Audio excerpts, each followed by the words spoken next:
Kita beralih ke Nusa Tenggara Barat, Tribuners. Seorang ibu di Mataram dilaporkan oleh anak kandungnya sendiri karena mencuri HP miliknya.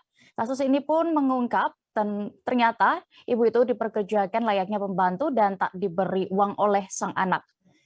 Selengkapnya akan dilaporkan rekan Laila Tuniam, jurnalis dari Tribun Lombok yang saat ini sudah bergabung bersama kami. Silakan dengan informasi Anda.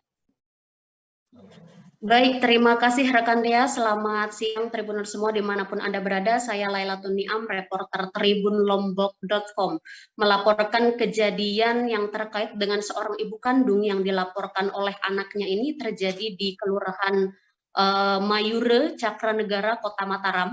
Sebenarnya kejadian ini itu sudah terjadi tahun lalu pada bulan Desember, akan tetapi oleh kepolisian baru diungkap sekarang ternyata yang pelakunya adalah ibu kandungnya sendiri.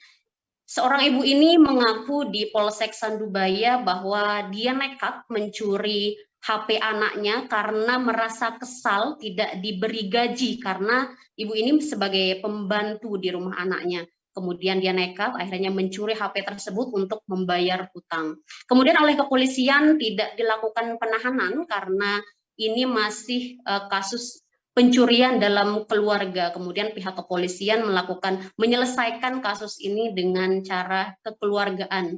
Kemudian dipertemukanlah si ibu dan si anak oleh pihak kepolisian dan dilakukan klarifikasi atas kejadian tersebut.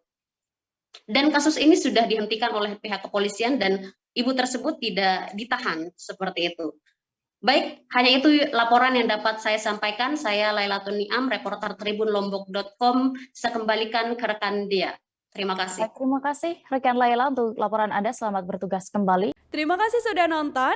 Jangan lupa like, subscribe, dan share ya.